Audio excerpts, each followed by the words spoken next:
A little while ago, I did a video on what I called the best RPG book I own, and it was this book, and you can see the link to that video up here, and I stand by that assessment and probably always will. However, it was brought to my attention by a viewer, thank you, James Johnson, that this book, the HackMaster Game Master's Guide, is based on this book, as you can quite clearly see here, and he suggested that I might enjoy this book, and indeed, he was correct. This is an incredible resource. I'm going to look through it a little bit with you today in this video, and probably, I've already actually shown a teeny bit of it in one other video in use.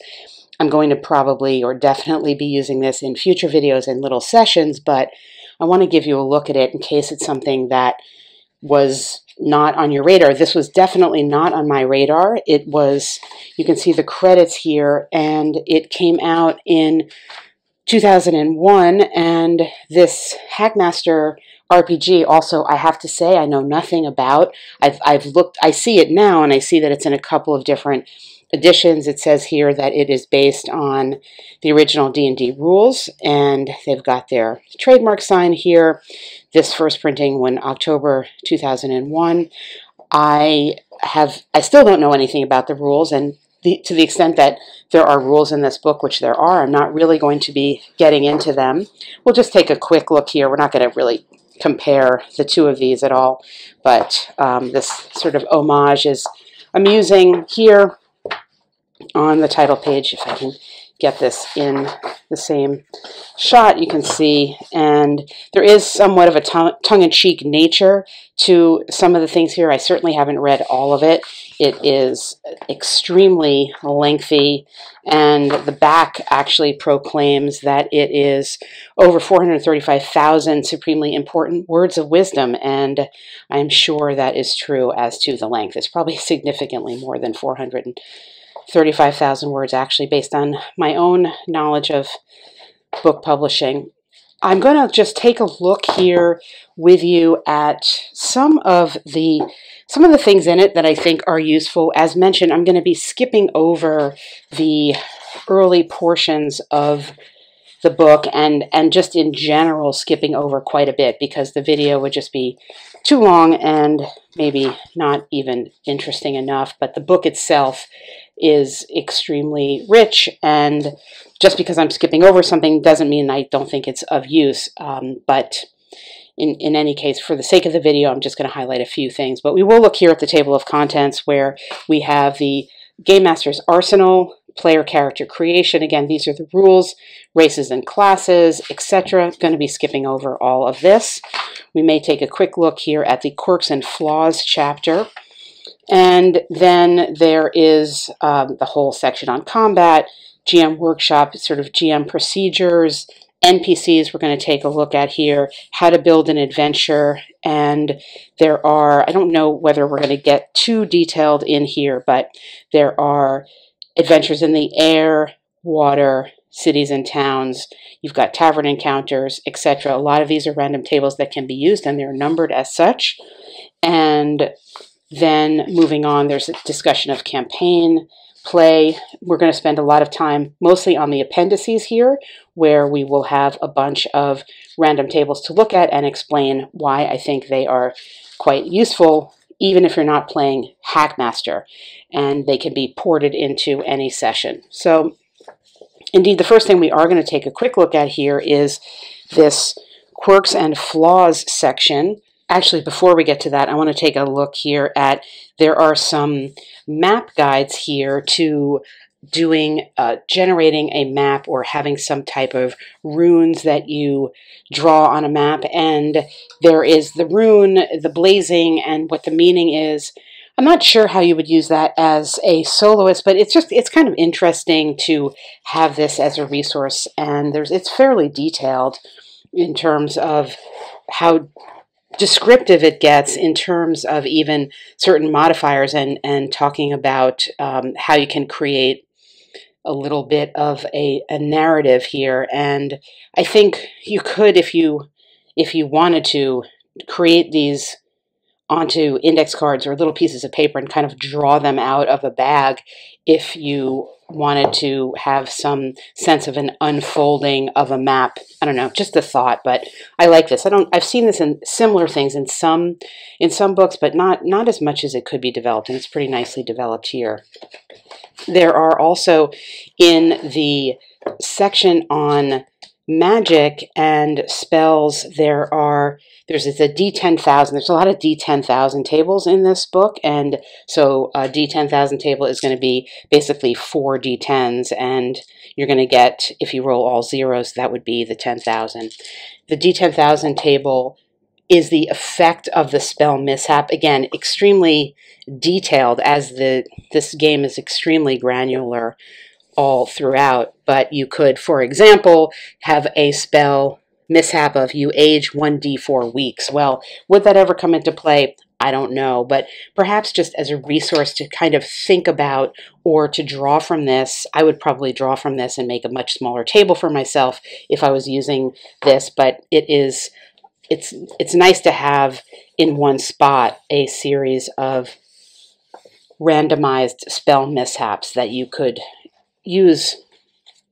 The NPC chapter is helpful because it gives you could build an NPC using this, and again, you may not be relevant to your particular thing, like a gladiator NPC coming into some type of sci-fi thing might not work, but it gives a lot of context for thinking about NPCs as and the full background of them. So they have hirelings and what type of hireling it might be, what a wage could be for that hireling, what the skill would be possibly that they would have. For example, you could encounter a jeweler somewhere, and maybe if your session had to do with some recovery of a magic item or something, perhaps you could have an NPC encounter where there was a jeweler who could give you some information or was involved somehow in the creation of it, or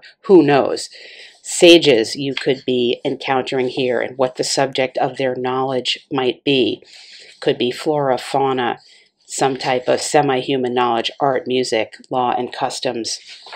Just a little bit of information that could be popped in ways perhaps that if you thought about, you might have to scramble around to find, but here it's all in one place for NPCs. Henchmen, and where you're recruiting the henchmen, what they are actually fighting for or fighting against, whether they're magic users and what that might be. What does it cost to hire them? Again, these are things that certainly as a soloist, I feel it can be challenging to import something like that. But if you go into a chapter like this, you could simply just know that you're encountering an NPC and then spending some time with this chapter, rolling up, using some of the randomized things, or just using, even not going random, but just reading and deciding that those were going to be the attributes and background of your NPC could add quite a bit.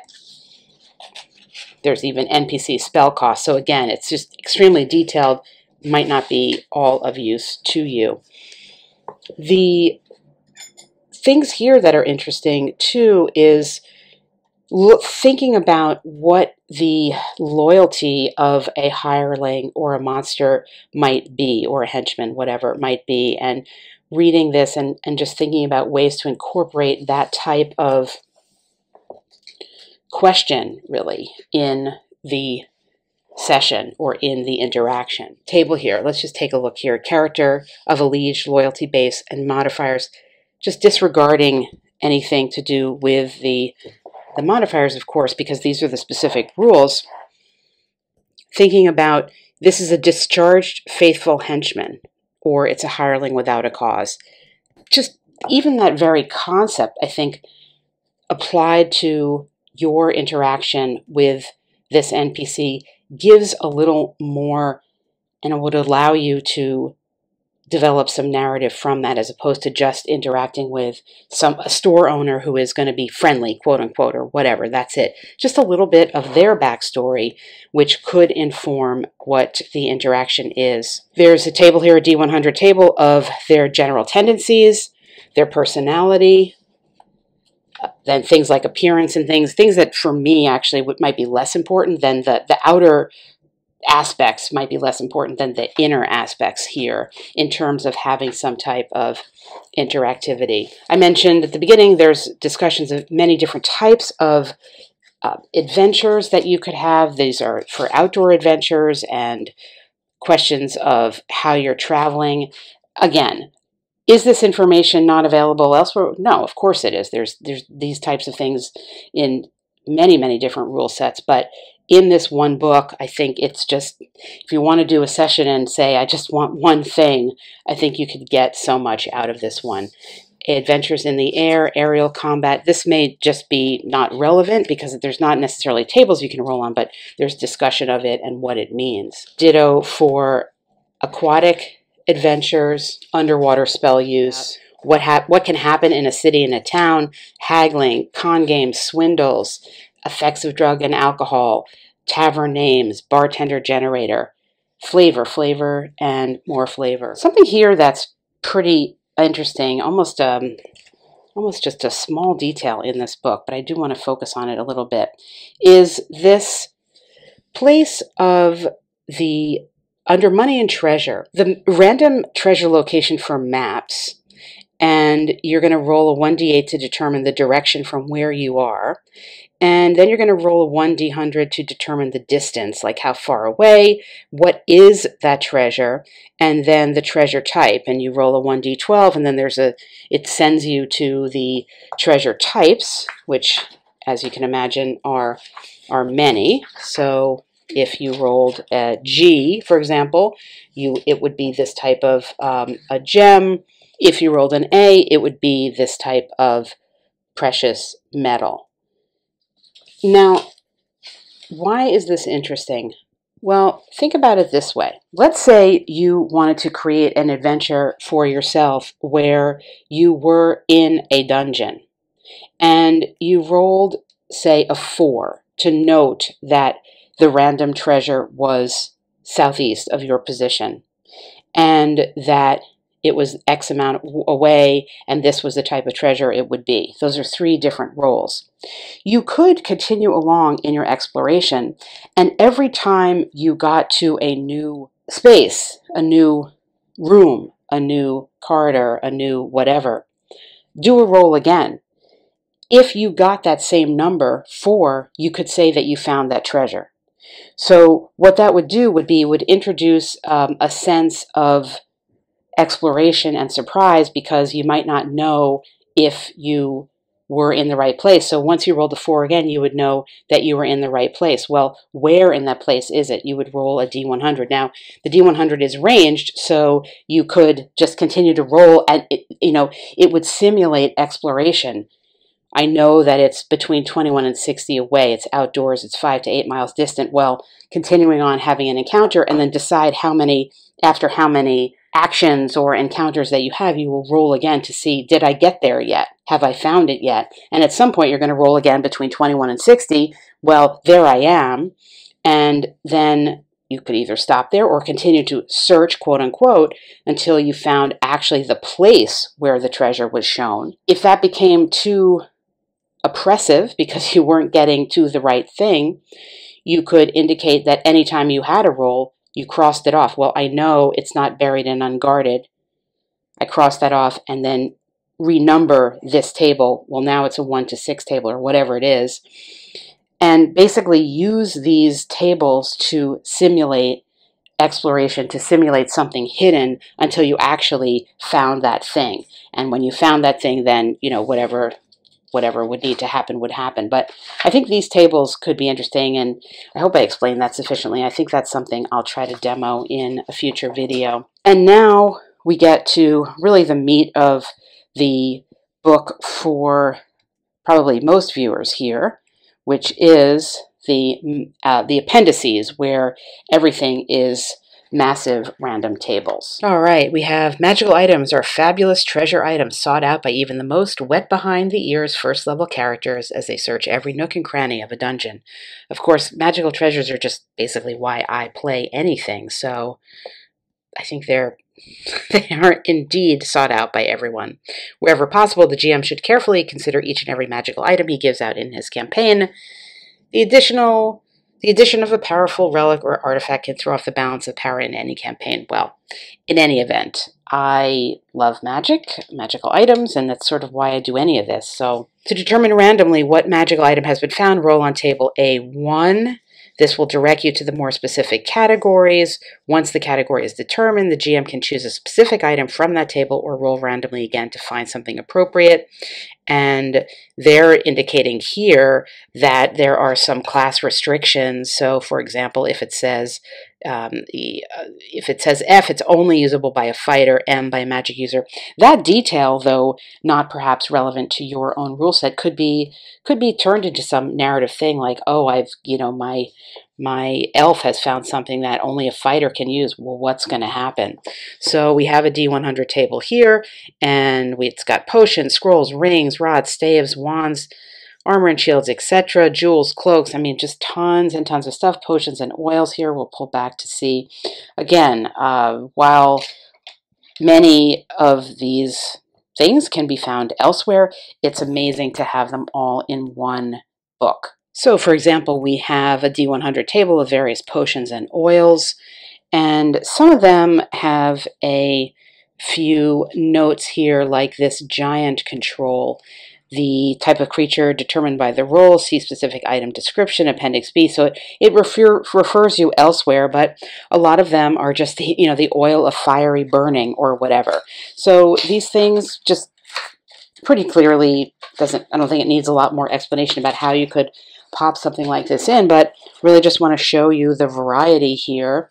We have various types of scrolls, rings, a ring to pass through walls, a ring of sustenance, a ring of suggestion. That's kind of cool. The power of the rings of suggestion is limited by the number of charges. Well, if I found a ring of suggestion in my dungeon crawl, that would definitely be something that would create a narrative possibility. And that's really what we look for when we turn to random tables. There's miscellaneous boots, bracers, gloves, bags, pouches, and containers. There's even household items and tools. Again, really just trying to showcase to you the amount of stuff here. You will be seeing me use this in future sessions for sure. Now, we have some artifacts as well, a D100 table of artifacts, including the GM's choice. So I guess if you were playing solo and you rolled on that, you might just roll again if you're really looking for the random table to give you something. We have magical items description of all of these things. And what's nice with some of these, at least, is that the impact of it, like this oil of fumbling, is given in a percentage chance. So you could easily import that to whatever system that you were working with. And you've got this. You can polymorph yourself into something, into an insect, into some other item like a dwarf. Just things, a lot of possibilities here. There's lycanthrope scrolls that you could find. It's an incredible amount of thought and work went into what is here, and I really haven't even cracked the surface of it myself in terms of looking through it to see how I could make use of it. There's a wand of wonder that could be found, and that in and of itself has a D100 table for what that actually could do. This is interesting. A cape of many tapestries. Now, I have to say, I've said this in other videos, I feel that tapestries are underutilized as an object, as a narrative focus in systems. And this looks to me kind of cool because clearly the way one would use it here is they're conjuring things from the design of the tapestry. And here it says, let's see, the Cape of Many Tapestries has two separate functions. It grants you a bonus to hiding, basically, and then it says a tapestry depicting an army of holy fighters could be invoked to bring the soldiers into the real world and perhaps convince them to fight on your behalf. There's a flying carpet that you could find. So that's something that could be, particularly say you were traveling through like a manor house or something like that. Again, part of